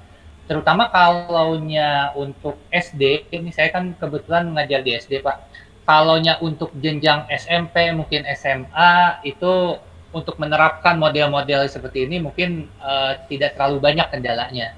Tapi kalau di SD, terutama kelas bawah, ini kan banyak nih kendalanya nih Pak. Apalagi di kelas bawah, boro-boro nanti siswa harus kita tuntut untuk berpikir kritis, ya kan, untuk memecahkan masalah, untuk berkolaborasi, ya kan, untuk nanti mereka harus kreatif dan lain sebagainya. Itu pasti akan banyak kesulitan tuh Pak kalau untuk kelas bawah, kelas 1, kelas 2 ataupun kelas 3. Nah, itu yang pertama, bagaimana cara kita mengidentifikasinya. Kemudian yang kedua, indikator kita atau bagaimana kita menilai bahwa model pembelajaran yang kita terapkan itu sudah berhasil. Apakah cukup dari nilai siswa yang meningkat, ya kan, atau dari keterampilan siswa yang meningkat, supaya menjadi bahan evaluasi kita, ya kan, untuk kedepannya. Oh, ini model yang sudah saya terapkan ini sudah pas nih, ya kan, tinggal diperbaiki atau dievaluasi. Nah, bagaimana kita mengukurnya, Pak? Nah, mungkin seperti itu. Terima kasih. Ya, baik, terima kasih. Memang kalau pertanyaannya yang sudah YouTuber gini nih, ya berbobot ya, jadinya sulit dijawab. Ya, baik. Terima kasih Pak Soleh ya. Yang pertama itu, kalau menurut saya yang pertama, bagaimana kita mengidentifikasi bahwa model pembelajaran ini cocok untuk siswa kita dan sebagainya. Memang betul dikatakan tadi, kita tidak boleh lepas dari teori perkembangan ya. Kalau contohnya misalnya teori perkembangan kognitif dari Piaget atau yang tulisannya Piaget itu kan tokoh perkembangan kognitif ya, Piaget itu. Piaget mengatakan sebelum anak-anak usia 12 tahun, mereka itu belum bisa berpikir abstrak sebelum usia 12 tahun. Mereka masih pola berpikir konkret dan sebagainya. Jadi artinya, ya kita tidak bisa melepaskan hal itu. Kita menyadari bahwa pada anak-anak usia SD itu kemampuan untuk berdiskusi atau mengembangkan daya nalarnya memang masih memiliki keterbatasan sesuai teori perkembangan. Tetapi bukan berarti mereka tidak bisa kita rangsang untuk mulai berpikir kritis atau ya berpikir tingkat tinggi. Tapi tingkat tingginya, hotnya itu sesuai dengan tingkat perkembangannya tentu ya. Tidak berbeda mungkin ya berpikir tingkat tingginya anak SMA dengan siswa SD tentunya. Jadi menurut saya yang pertama cocok atau tidak sebenarnya yang pertama kalau penggunaan problem based learning dan sebagainya itu memang kita melihat dari materinya itu apakah ada masalah yang kira-kira terjadi di sekitar kehidupan mereka. Anak saya ini usia 6 tahun ya, anak saya yang ketiga ini usia 6 tahun. Dia itu dulu waktu kecil itu pernah sepertinya ya naik pesawat atau apa itu saya lupa, waktu bayi umur berapa itu pernah saya ajak itu, ya dia kan nggak ada pertanyaan ya. Tapi ketika kemarin tuh saya barusan dari Jakarta, kebetulan dia bisa saya ajak, setiap naik pesawat itu dia tanya banyak hal gitu ya. Ini apa ya, nggak boleh nyalakan HP, kok ada tanda HP disilang. Terus ini apa itu untuk apa? Yang itu apa-apa banyak ya, dia banyak pertanyaan. Artinya anak-anak di usia 6 tahun saja dia sudah mulai banyak pertanyaan. Berarti anak-anak sekarang di SD pun itu sebenarnya mereka kalau kita rangsang, mungkin juga mereka sebenarnya harusnya banyak pertanyaan. Nah, sebenarnya ketika mereka bertanya, kemudian mereka berusaha untuk mencari tahu, itu sudah sebuah proses berpikir kritis untuk ya mengembangkan pola pikir mereka. Kalau pendekatan kita masih seperti yang lama, teacher center, maka kemampuan bertanya tadi itu, questioning tadi ya, keterampilan bertanya dan sebagainya itu akan berhenti ketika guru sudah menjelaskan semuanya. Tapi kalau kita bisa tepat gitu ya, memberikan, oke, anak-anak kalian bisa cari di sini, atau coba kalian tanyain di sini aja. Mereka akan terus mengembangkan rasa penasarannya tadi, kemampuan bertanya tadi, hingga mereka juga belajar untuk mendapatkan informasi dari situ. Walaupun sesuai tingkat perkembangannya sekali lagi. Jadi menurut saya, ya kalau saya melihat, ya memang budaya juga mempengaruhi ya. Kalau yang saya baca, saya lihat itu, kalau di Jepang itu memang budayanya, anak-anak mulai SD dan sebagainya itu sudah dibiasakan mandiri. Mandirinya luar biasa ya. Bahkan sekolah sendiri, berangkat sendiri itu sudah biasa kalau anak-anak di Jepang, anak-anak SD. Ya, mereka ada yang mengatakan di sekolahnya itu nggak ada cleaning service. Kalau kelasnya kotor atau apa, mereka bareng bersama-sama membersihkan sama gurunya. Kelasnya ini, jadi mereka betul-betul diajar bertanggung jawab dengan kebersihan kelasnya, dengan semuanya. Bahkan dia di sekolahnya itu ada makan gitu, ada apa latihan makan sendiri itu ya, mereka makan sendiri, waktu yang makan siang bawa piring sendiri, setelah selesai dicuci sendiri dan sebagainya. Itu sejak di SD begitu ya. Nah, ya itu banyak hal. Nah, kita mungkin saya pikir kita mencoba, kita jangan underestimate bahwa mungkin anak-anak kita ini, anak-anak sekolah dasar kita ini belum bisa apa-apa, sehingga mungkin lebih banyak kita ceramah saja metodenya, guru lebih banyak ceramah saja. Ya menurut saya mungkin kita bisa mulai coba lebih banyak mengembangkan keterampilan bertanya dan merangsang anak-anak juga untuk berani berbicara. Ya saya kurang tahu ya, kalau anak-anak saya itu banyak diberitahu gurunya itu kok anak-anaknya itu, anak saya kok berani gitu, rata-rata berani berbicara atau berpendapat gitu ya. Saya juga kurang tahu apakah karena di rumah itu juga sering diajak bicara sama orang tuanya, sehingga anak-anak itu juga terbiasa berbicara. Karena kadang-kadang kalau ada orang tua yang sibuk, ayah ibunya kerja dan sebagainya, anak-anak jarang berkomunikasi, berinteraksi dengan mereka, juga akhirnya juga jarang berbicara juga saat di kelas ya. Nah itu, ini yang kita perlu kembangkan. Jadi saya pikir begitu untuk yang pertama ya. Jadi cara mengidentifikasi ya, saya pikir kalau untuk problem based learning ya, berbasis masalah, kita lihat masalahnya itu update terjadi sekitar mereka, masalah dunia nyata. Anak-anak SD pun sudah melihat banjir terjadi. Nah itu bisa juga kita kaitkan dengan problem based learning, banjir terjadi atau apa ya, yang lain, gunung meletus ini mereka kalau lihat, gunung Semeru atau apa. Nah, atau masalah kesehatan ya, mereka lihat ada, anak-anak sekarang kan banyak juga yang sudah gemuk sekali ya Pak Soleh ya, mungkin masalah obesitas atau apa, bisa juga anak-anak itu mungkin, teman saya yang ini kok kayak gini ya, membuat geraknya dia kok lambat, sementara yang ini kayak gini ya, itu kan mungkin dikit-dikit bisalah kita coba untuk, menurut kamu gimana? Terus coba kamu selidiki, mengapa kok anak itu bisa gemuk banget?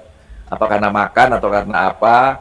Atau mengapa kok bisa gini ya? Itu dengan bahasa mereka ya, mungkin dengan bahasa mereka kita mencoba melakukan hal itu. Kemudian yang kedua tadi bagaimana mengukur keberhasilan ya, keberhasilan dan sebagainya. Saya pikir hasil belajar yang lengkap itu kan ya 3 aspek itu ya, sikap, pengetahuan, keterampilan. Nah, seringkali mungkin kalau dulu-dulu kita lebih banyak mengukur anak-anak itu dari pengetahuan. Padahal ternyata di era-era sekarang itu soft skill, bagaimana anak-anak bisa menjelaskan, bagaimana anak bisa mempresentasikan, berani menyampaikan di depan teman-teman yang lain, ya itu jauh lebih dibutuhkan untuk kompetensi sekarang daripada pengetahuannya banyak tapi dia nggak bisa berkomunikasi, nggak bisa menyampaikan pesan dan sebagainya, pengetahuannya banyak. Jadi saya pikir untuk mengukur keberhasilannya ya kalau bisa ya 3 aspek itu betul-betul kita lakukan ya, tidak hanya sekedar ujian tulis pengetahuan, tapi mungkin juga ada tes lisan atau ada praktek tertentu yang mereka bisa tampilkan, sehingga itu bisa kita beri bobot penilaian untuk melihat keberhasilan mereka di dalam memahami materi tersebut. Menurut saya itu yang luar biasa ya. Mungkin seperti Pak Soleh ini kan belum tentu Pak Soleh itu dulu secara pengetahuan atau pengetahuannya atau kecerdasannya di sekolah itu tertinggi, terbaik ya. Mungkin banyak teman-teman yang lebih hebat ya Pak Soleh. Tapi sekarang yang bisa buat YouTuber dengan sekian subscriber dan sebagainya itu kan belum tentu yang dulu pinter-pinter bisa buat begitu kan. Nah itu kan karena ada keterampilan, menyampaikan berkomunikasi, presentasinya itu dikembangkan, soft skillnya begitu, justru itu akhirnya berhasil lebih baik kan begitu. Ya jadi mungkin itu Pak Soleh yang bisa saya jawab. Terima kasih.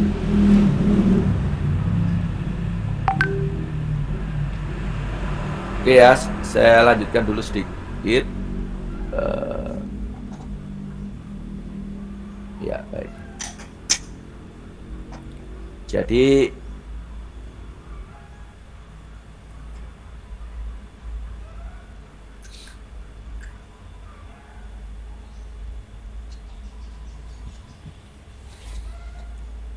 ya kalau untuk ininya banyak ya. Jadi PBL ini bisa merangsang belajar sesuai kebutuhan, memahami keterkaitan atau hubungan, terutama dengan masalah yang ada, lalu merangsang berpikir kritis, berpikir kreatif, kolaborasi efektif. Jadi melalui PBL juga kan ketika anak melakukan penyelidikan kan mereka berkolaborasi, bekerja sama. Nah itu yang sangat dibutuhkan ya. Lalu komunikasi ya, seperti itu. Kemudian keuntungannya tentu juga menumbuhkan motivasi, relevansi dan konteks. Apalagi kalau itu masalahnya update, maka mereka jadi lebih tahu, oh banjir itu terjadi karena faktor ini dan sebagainya ya. Sehingga saya jangan buang sampah sembarangan, saya jangan sampai got atau saluran itu sampai buntu. Itu setelah anak-anak melakukan problem based learning, mereka sadar hal itu. Nah itu yang sebenarnya diharapkan seperti itu. Jadi kita tidak perlu menyuruh anak-anak membersihkan got atau apa dengan ini, tapi mereka sadar diri setelah melakukan penyelidikan menggunakan problem based learning, mereka jadi tahu bahwa ini salah satu penyebab banjir di tempat saya, di kampung saya, sehingga mereka tergerak untuk menjaga kebersihan saluran air dan sebagainya, kemudian tidak buang sampah sembarangan, lalu tidak ya tetap menjaga ini tumbuh-tumbuhan dan sebagainya. Nah, kemudian relevansi dan konteks, lalu mengembangkan mulai higher order thinking, ya mengembangkan berpikir tinggi walaupun sesuai dengan tingkat perkembangannya, sekali lagi seperti mereka. Ya, mempelajari tentang bagaimana belajar, otentik dan sebagainya. Kelebihan PBL, jadi dengan adanya PBL akan terjadi pembelajaran yang bermakna. Peserta didik yang belajar akan memecahkan suatu masalah, mereka akan menerapkan pengetahuan yang dimilikinya atau berusaha mengetahui pengetahuan yang diperlukan. Belajar dapat semakin bermakna, dapat diperluas ketika peserta didik berhadapan dengan situasi di mana konsep itu diterapkan.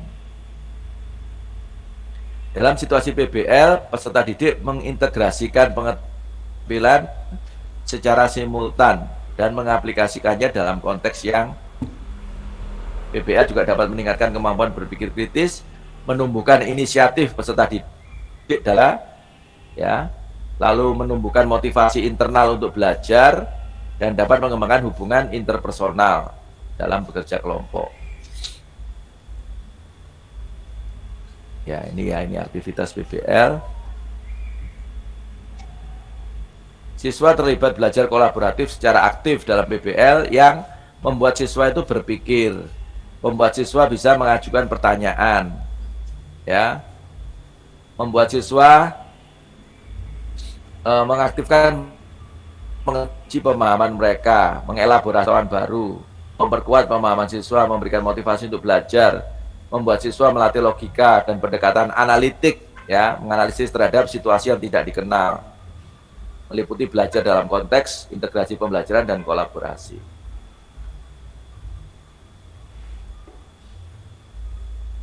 guru itu menjadi seperti seorang yang pelatih aktif ya. Jadi dalam PBL, guru yang seperti ini ya, mendiagnosa kebutuhannya, mentoring belajar, mendorong proses belajar atau penyelidikan juga, bertanya tentang pemikiran, pemodelan inquiry. Nah, ini strukturnya, struktur PBL. Belajar dimulai dengan mengkaji permasalahan. Jadi nanti Bapak Ibu ini perlu mengidentifikasi permasalahan dalam ruang lingkup materi PJOK ya. Mana yang sebenarnya lebih cocok untuk menggunakan PBL, Problem Based Learning. Dimulai dengan mengidentifikasi atau ada dunia nyata yang kompleks. Jadi sekali lagi permasalahan yang paling pas untuk model PBL adalah yang terjadi di dunia nyata, bukan yang bersifat teoritis atau pengetahuan akademik, bukan, tapi yang betul terjadi di dunia nyata di sekitar mereka. Saya berharap ini dipahami ya, karena ini keunikannya kalau PBL. Sebenarnya masalahnya harus yang terjadi di dunia nyata mereka. Ya. Dan siswa bekerja berkelompok, ini struktur PBL ya, jadi mendorong kolaborasi tadi, akan memberi pendidikan secara berkelompok. Beberapa informasi yang dibutuhkan untuk menyelesaikan permasalahan tidak diberikan, ya. Jadi biarkan anak-anak nanti mencari tahu ya dari penyelidikan yang mereka lakukan dalam problem based learning ini. Siswa mengidentifikasi, menemukan dan menggunakan sumber daya yang sesuai. Jadi biarkan siswa itu mengidentifikasi ya, menemukan, menggunakan sumber daya yang sesuai. Belajarnya secara aktif, terintegrasi, kumulatif dan berjejaring ya, terhubung. Nah, ini Bapak Ibu ya. Oh, belum pindah ya. Sorry. Nah, ini bagian yang penting saya sampaikan. Nah, ini yang disebut dengan sintak atau tahapan-tahapan. Jadi sekali lagi, bedanya model sama metode itu atau yang lain pendekatan itu, kalau model itu punya sintak. Yaitu salah satu cirinya ya. Ada tahapannya. Ya. Dan tahapan ini kira-kira menurut Bapak Ibu harus urut atau enggak?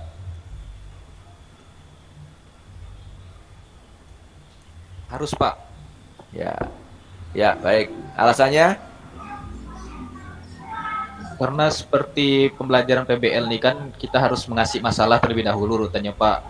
Kemudian guru mengasosiasi siswa, kemudian terakhir baru guru mengevaluasi hasil temuan dari siswa. Ya, baik. Ya, terima kasih Pak Hasan. Ya, betul ya. Jadi ini adalah fase itu tahapannya memang fase 1, fase 2 ini harus urut ya. Kalau saintifik itu ya, itu sebenarnya paradigma, tapi memang ya seperti itu, tetapi sebenarnya antara mencoba sama mengasosiasi, mencoba mengasosiasi atau menalar itu bisa bersamaan kalau pendekatan saintifik itu. Jadi sebenarnya mengamati dan bertanya itu juga bisa aja bersamaan ya. Saat mengamati langsung muncul pertanyaan itu kan bukan sesuatu yang sifatnya seperti urutan tahapan gitu, bukan. Tapi itu mengandung unsur 5M itu. Kalau pendekatan saintifik ya, mengamati, menanya, mencoba ya, atau menggali informasi, kemudian menganalisis atau mengasosiasi, baru yang kelima mengkomunikasikan. Yaitu memang ini ya, tahapan komponennya, unsurnya itu seperti itu. Tapi kalau ini memang urutan ya, tahapan. Jadi yang pertama sintaknya ya, fase 1 itu orientasi peserta didik kepada masalah. Apa yang dilakukan guru? Menjelaskan tujuan pembelajaran, menjelaskan logistik, maksudnya logistik yang dibutuhkan itu maksudnya sumber-sumber atau referensi atau apapun sumber informasi yang nanti dibutuhkan. memotivasi peserta didik untuk terlibat aktif dalam pemecahan masalah yang dipilih. Jadi menolong untuk mengidentifikasi masalah, kemudian memotivasi peserta didik untuk terlibat aktif dalam pemecahan masalah yang dipilih. Fase yang kedua, mengorganisasikan peserta didik. Ya, ini membantu peserta didik mendefinisikan dan mengorganisasikan tugas belajar yang berhubungan dengan masalah tersebut. Ya. Jadi masalah ini seperti apa, kemudian bagaimana nanti kita melakukan tugas belajarnya ya, mengorganisasikan tugas belajarnya sehingga kita bisa mendapatkan jawaban terhadap permasalahan yang sedang kita akan cari ini. Kemudian tahap yang ketiga, membimbing penyelidikan individu dan kelompok. Jadi mendorong peserta didik untuk mengumpulkan informasi yang sesuai. Ya, apakah tadi itu ya, cari di internet dan sebagainya. Kemudian mungkin tadi wawancara dengan pelaku langsung, ya, atau dengan ahli-ahli yang terkait, ya dokter siapa ya dan sebagainya, seperti itu ya, pelatih, mungkin atlet ya. Jadi wawancara langsung, atau di sini dikatakan melaksanakan eksperimen. Jadi kadang-kadang dalam tahap PBL ini jika dibutuhkan anak-anak mencoba ya melakukan eksperimen untuk dia mendapatkan benar-benar oh ternyata efeknya begini atau sesuatu begini ya. Itu bisa untuk membuat anak-anak mendapatkan penjelasan dan pemecahan masalah yang lebih jelas lagi. Kemudian tahap yang keempat, fase keempat, mengembangkan dan menyajikan hasil karya. Ya, mengembangkan dan menyajikan hasil karya. Jadi setelah mereka melakukan penyelidikan dengan teman-temannya, dengan kelompoknya, maka saatnya mereka menyajikan hasil karya. Perilaku guru seperti apa? Membantu peserta didik dalam merencanakan dan menyiapkan karya yang sesuai, seperti misalnya berbentuk laporan atau model, dan berbagi tugas dengan teman. Jadi membantu peserta didik untuk menyiapkan karya, laporannya atau apa yang akan dipresentasikannya. Yang kelima, menganalisa dan mengevaluasi proses pemecahan masalah. Ya, menganalisa dan mengevaluasi proses pemecahan masalah. Perilaku gurunya mengevaluasi hasil belajar tentang materi yang telah dipelajari dan meminta kelompok presentasi hasil kerja. Ya. Jadi ini 5 tahapan. Jadi orientasi peserta didik, mengorganisasi peserta didik, membimbing penyelidikan individu dan kelompok, lalu mengembangkan dan menyajikan hasil karya. Lalu yang kelima, menganalisa dan mengevaluasi proses pemecahan masalah. Ya.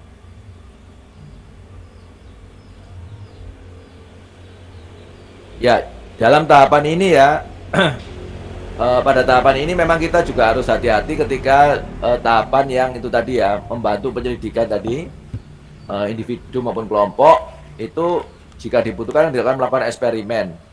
Ya. Tapi eksperimennya betul-betul harus kita beri pagar-pagar ya, atau batas-batas atau petunjuk yang jelas. Ya, misalnya jangan sampai nanti pas materi narkoba gitu ya, anak-anak melakukan eksperimen. Coba sih bener nggak ini berbahaya kan gitu ya. Katanya kita itu harus melakukan betul-betul mencari informasi dengan sangat jelas gitu ya. Kita coba dulu yang ini apa namanya kan macam-macam ya, apa obat ini ya, sabu, atau nyoba yang ini pil ini atau ekstasi atau ini ya, itu kan berbahaya ya. Jadi jangan sampai kita salah menginstruksikan. Maksudnya kita itu untuk membangun ini problem based learning supaya mereka menggali informasi dengan tepat, akhirnya mereka melakukan eksperimen. Nanti kalau akhirnya mereka melakukan eksperimen narkoba, nah masuk darah langsung viral ya. Siapa guru PJOK-nya langsung viral langsung ya. Nyanyi Pak Soleh langsung viralnya nanti. Ya, jadi ada materi-materi di kesehatan yang cukup rawan ya, bahaya seks bebas kan gitu, bahaya seks bebas, narkoba atau apa dan sebagainya, itu kan ya jangan sampai anak-anak salah persepsi ya, kemudian mereka melakukan eksperimen. Ya, jadi ya tapi mungkin untuk materi tertentu ya, misalnya seperti tadi saya sampaikan di awal ya, sebenarnya ini yang cocok memang masalah aktual atau masalah di dunia nyata. Cuman kadang-kadang saya melihat di PPG ini diharapkan semua materi yang kita akan sampaikan itu bisa kita gunakan salah satu apakah PBL atau PJBL seperti itu. Misalnya sepak bola ya. Bagaimana kita melihat tendangan si siapa itu? David Beckham dulu itu ya. David Beckham itu kok bisa setiap kali tendangan bebas itu ya, itu bisa melingkar tendangan pisang kan, bisa masuk di gawang yang paling atas itu, di sudut atas gitu ya. Nah itu bagaimana dan sebagainya. Nah itu kan biarkan anak-anak mencari tahu, tidak usah kita beritahu gimana caranya bisa seperti itu. Mungkin mereka melakukan eksperimen, tidak apa-apa kalau seperti itu kan. Mereka ingin nyoba nendang pakai ini, kaki ini, bisa nggak ke sana. Nah itu kan bagian dari eksperimen, bagian dari proses mereka mencari jawaban. Nah itu oke ya, seperti itu masih nggak apa-apa.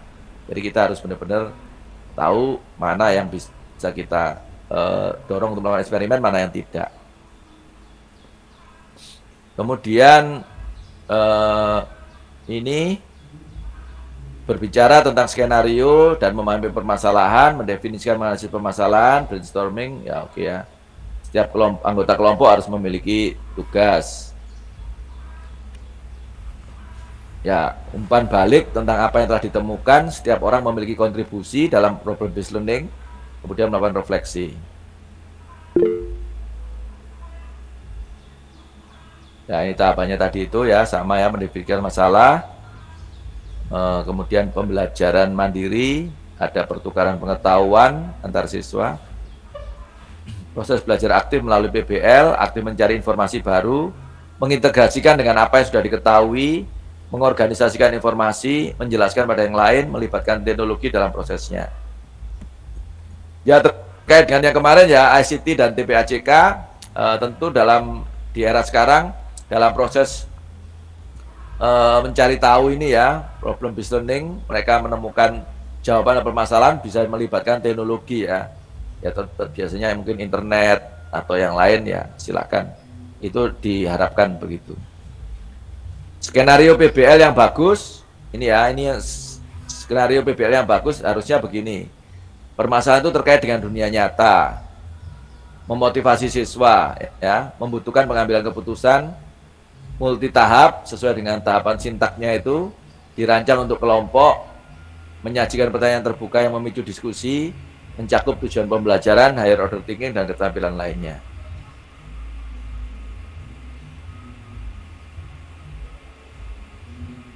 Nah, ini contoh PBL, sebentar.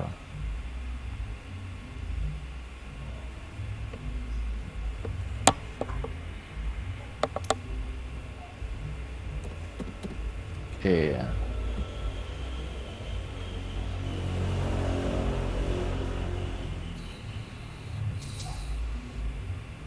Ya, saya kira itu permasalahan yang bagus untuk PBL, realistik, umum, dan sering, cukup terbuka, kompleks. Ya, ini lagi-lagi mendiskusikan tentang masalah yang tepat ya untuk PBL.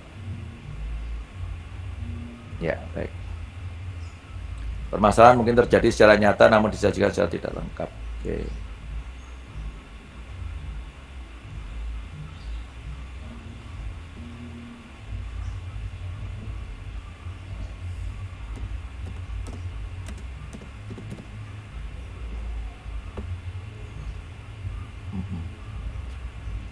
Oke, baik.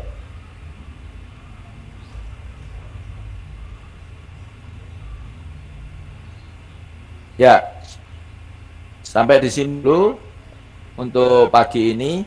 Sebelum kita akhiri untuk pagi ini ya, apakah karena nanti saya akan ada tugas lagi untuk pagi ini, mohon maaf, lanjutkan mungkin sekitar 1 jam 15 menit seperti itu ya, mungkin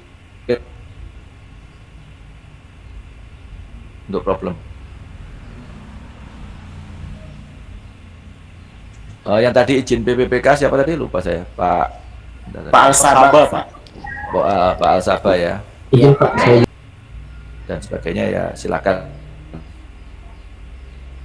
Baik, untuk ada yang mencoba presentasi ya dari apa yang sudah saya jelaskan pagi ini, mungkin nanti kira-kira begini. Cobalah mengidentifikasi kira-kira materi apa di PJOK itu yang bisa untuk digunakan problem based learning, coba teman-teman ada yang presentasi ya, materi ini seperti ini ya, kemudian rencana berdasarkan sintaknya itu, berdasarkan tahapan sintaknya, tahap 1, 2, 3, 4, 5 itu kira-kira apa yang Bapak Ibu lakukan, teman-teman lakukan di tahap 1 itu, meminta anak-anak untuk ini atau apa seperti itu ya. Jadi mungkin materinya kira-kira cocoknya seperti apa ya, terutama materi yang kalau bisa memang yang lebih dialami oleh anak-anak di sekitar dunia nyata, kemudian ya sesuai dengan apa yang kita diskusikan hari ini. Ya dicoba dulu karena kita semua nggak apa-apa, ini proses belajar di BPG, kira-kira jangan takut salah pemahaman atau nanti salah ini dan enggak, kita semua saling belajar, tidak ada masalah. Jadi silakan nanti siang mungkin ada yang mencoba membagikan pikirannya ya. Kalau menurut saya begini, bagaimana Pak untuk problem listening? Contohnya saya materi kebugaran, saya kebugaran jasmani, materi ini masalahnya ini dan sebagainya. Apakah itu cukup merangsang anak-anak untuk mencari tahu lebih dalam lagi, mereka ingin mandiri, ingin mencoba betul-betul. Nah itu yang penting begitu. Jadi usahakan dari masalah pembelajaran yang ada itu kita membayangkan anak-anak itu akan lebih antusias untuk menggali informasi, ya, penyidikan individu maupun kelompok. Nah itu yang diharapkan bisa terjadi.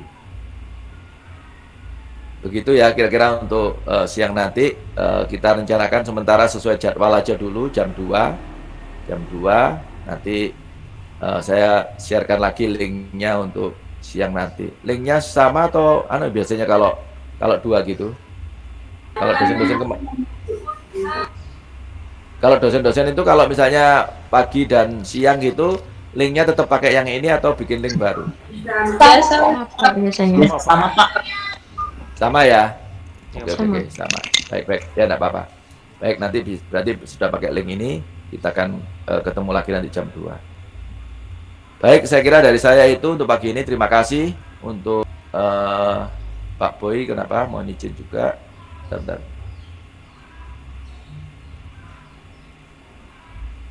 Oh, Pak Boy juga ikut tes BPPK ya. Jadi Pak Boy, Pak Rahmat Haryadi, siapa lagi? Pak Al-Sabah. Pak Al-Sabah ya. Oke, Pak Al-Sabah pagi ini. Ya, baik. Terima kasih dari saya itu. Selamat untuk semuanya. Selamat yang menjalani tes juga nanti siang. Semoga sukses ya. Yang penting kita semua jaga kesehatan dan bisa menjalankan proses BPG lancar ya di tengah tugas yang Bapak Ibu semua masing-masing ini, sehingga sampai waktunya kita semua bisa lulus ya dan mendapatkan sertifikat pendidik. Amin. Ya, baik, itu dari saya. Terima kasih, saya akhiri. Wassalamualaikum warahmatullahi wabarakatuh. Selamat pagi. Waalaikumsalam. Waalaikumsalam warahmatullahi wabarakatuh.